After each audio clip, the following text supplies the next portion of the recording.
10월 5일 말씀 묵상입니다. 예레미야 42장 1절에서 22절 말씀을 바탕으로 예레미야의 기도, 하나님의 응답이라는 제목으로 말씀을 묵상해 보겠습니다. 이스라엘 민족이 거주하는 가나안 땅은 지정학적인 이유 때문에 외세의 침략과 간섭이 많았습니다. 더군다나 이 지역이 메소포타미아 문명과 이집트 문명이 만나는 자리였기 때문에 강대국들의 치열한 싸움터가 되는 경우도 있었습니다. 우리가 읽고 있는 예레미야서는 고대 역사에서 강대국으로 군림했던 바벨론이라는 나라의 공격으로 남왕국 유다가 멸망하는 과정이 상세하게 기록되어 있습니다. 바벨론은 남쪽으로 영향력을 확대하고자 했기 때문에 당연히 남쪽의 맹주인 이집트를 자극하게 되었습니다. 그래서 이집트 또한 바벨론을 견제하기 위해서 군대를 일으키는데 북쪽으로 올라가는 도중 만나야 하는 나라가 또한 이스라엘이었습니다. 문제는 북쪽의 바벨론과 남쪽의 이집트만 있는 것이 아니고 이스라엘 옆에 암몬도 있었다는 사실입니다.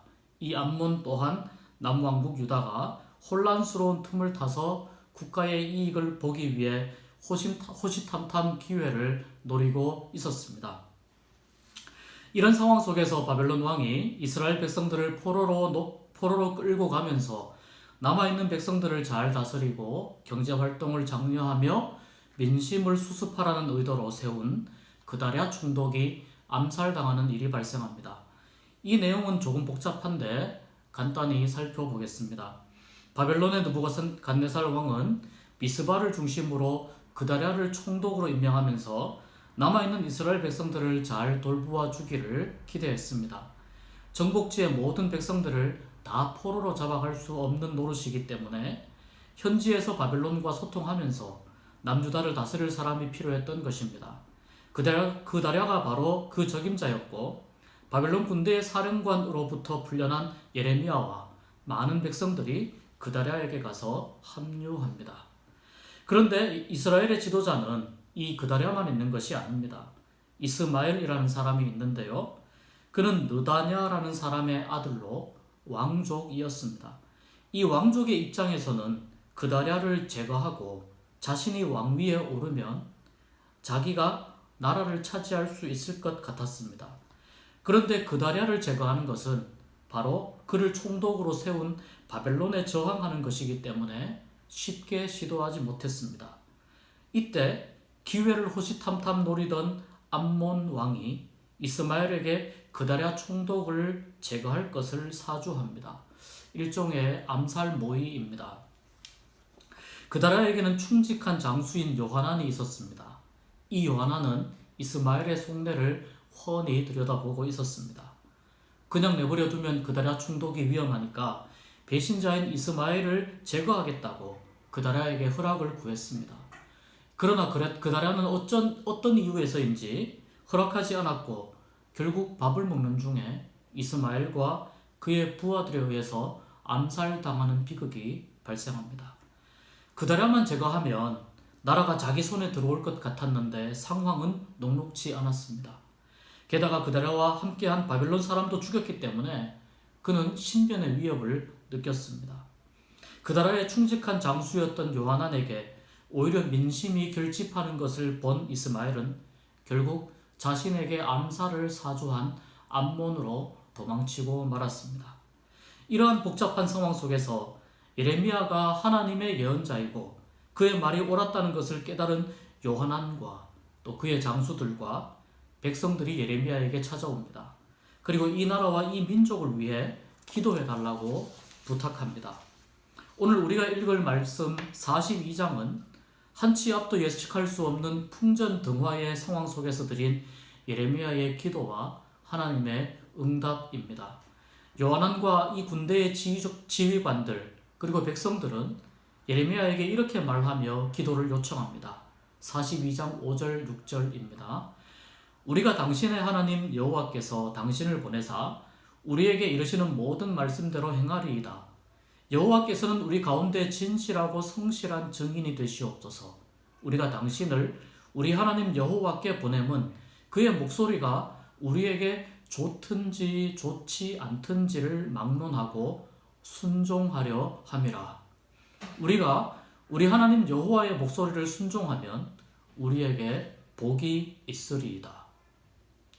한마디로 하나님께서 예레미야를 보내셨고, 그래서 예레미야가 하나님께 기도하여 받은 응답은 신뢰할 만하기 때문에 어떤 말씀이든지 우리가 순종하겠다는 결심과 다짐이었습니다.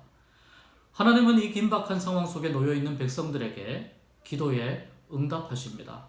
하나님은 지금 멸망한 나라의 땅에 서 있는 이 백성들에게 다른 나라로 피신하지 말고 이 땅에서 정착하여 생활하라고 말씀합니다. 지금 백성들은 바벨론이 두렵습니다. 이미 바벨론에 의해 나라가 넘어갔고, 게다가 바벨론 왕이 세운 총독마저 암살당했으니 틀림없이 바벨론 왕 느부갓네살이 책임을 물을 것이라고 생각했기 때문입니다. 그래서 살아남은 사람들이라도 애굽으로 피신하여 거기서 당분간 정착하며 지내는 것이 지혜로울 것이라고 판단하고 있었습니다. 그나마 애굽이 강대국이기 때문에 바벨론이 쉽게 공격해오지 못할 것이라는 생각이었습니다. 그러나 하나님은 예레미야를 통해서 애굽으로 가지 말라 말씀하십니다. 만약 애굽으로 가면 칼과 기근과 전염병에 멸망할 것이고 하나님의 분노를 입을 것이고 심지어 다시는 가나안 땅에 들어오지 못하게 될 것이라고 엄히 경고합니다. 42장 11절에서 14절에 보면 남유다 백성을 향한 하나님의 마음이 잘 나타나 있습니다. 하나님은 바벨론 왕이 아무리 강력하고 권세가 있어도 그를 두려워하지 말라고 말씀합니다. 비록 바벨론 왕 느부갓네살의 손아귀에 있어도 하나님께서 구원하실 것이기 때문입니다. 이집트 파라오의 포갑 속에서도 10가지 재앙과 홍해의 기적, 구름 기둥과 불 기둥으로 이스라엘 백성들을 구원하신 하나님, 그 하나님이 지금 바벨론을 두려워하지 말라고 말씀하시는 바로 이 하나님입니다.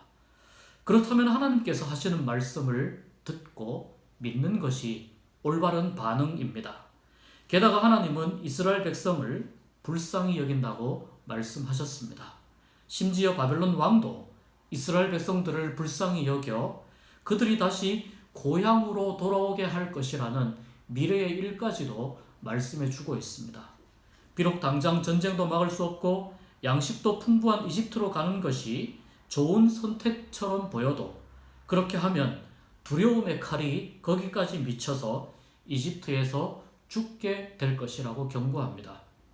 요하난과 군대의 지휘관들과 백성들은 처음에 예레미야에게 찾아와 기도를 부탁할 때 하나님께서 하시는 어떤 말이라도 듣고 순종하겠다고 말했습니다. 그런데 하나님의 말씀은 지금 서 있는 유대 땅 이곳에서 애굽으로 갈 생각하지 말고 어떻게든 버티고 생활하고 살아남으라고 말씀하는 겁니다.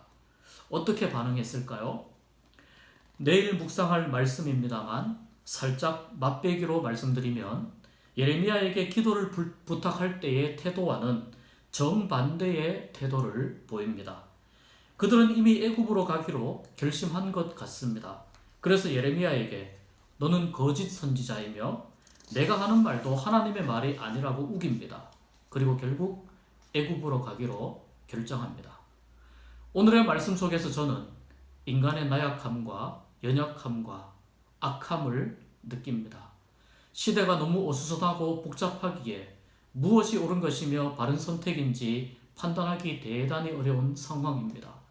그래도 하나님의 말씀이면 올바를 것이라고 생각하여 기도를 부탁하지만 자신들의 기대와는 상반된 말씀이 들려오자 언제 그랬냐는 듯이 태도를 바꾸어 버리는 인간의 이중성이 보입니다. 하나님께서 환난을 주실 때는 환난을 주시는 이유와 의미가 있습니다. 고난의 풍랑 속에서는 방향이 잘 보이지 않지만 하나님은 이 백성들에게 그럼에도 불구하고 하나님을 신뢰하라고 말씀합니다. 지금 당장 속 시원한 해결책이 보이지 않고 하나님도 빨리 구원하시지 않는 것처럼 보인다 하여도 여전히 하나님은 역사의 주인이라고 하는 사실을 오늘의 말씀이 분명히 보여주고 있습니다. 어떻게 하면 하나님의 뜻을, 하나님의 마음을 알 수 있을까요? 요하난과 군대 지휘관들이 왜 예레미야를 찾아왔는지 생각해 보면 답이 나옵니다. 그는 기도하는 사람이었습니다. 하나님 앞에서 자기 뜻을 내세우지 않았습니다. 비록 나에게 어렵고 힘든 일이라 하여도 그것이 하나님의 뜻이라면 순종하고 감당하기 위해서 몸부림치는 사람이었습니다. 예레미야 당시에 유대인들이 얼마나 하나님을 떠나 있었으면 예루살렘을 하루 종일 돌아다녀도 하나님을 따르는 의인 한 사람을 찾을 수 없었습니다. 예레미야 5장 1절에 하나님께서 예레미야에게 이렇게 말씀합니다. 이 예루살렘 거리를 다니며 정의를 행하고 진리를 구하는 자를 한 사람이라도 찾으면 내가 이 성을 용서하겠다. 이렇게 말씀하실 만큼 예루살렘은 하나님의 마음을 아프게 하는 성읍이었습니다. 심지어 소돔과 고모라를 멸망할 때도 의인 10명을 이야기한 것을 보면 당시 사람들이 얼마나 하나님을 멀리 떠나 있었는지 알 수 있습니다. 기도하는 사람, 자신에게 주신 십자가를 묵묵히 감당하기 위해 몸부림치는 사람 예레미야. 그래서 하나님은 그를 귀히 여기시고 하나님의 마음을 열어 보이셨던 것입니다. 고난과 환란이 극심할 때 예레미야처럼 눈을 들어 하나님을 볼 수 있는 우리가 될 수 있기를 소망합니다. 하나님 말씀에 나를 쳐서 복종하고 하나님 뜻대로 살기 위해 몸부림치는 그 마지막 한 사람으로 살아가는 은혜가 있기를 주님의 이름으로 축복합니다.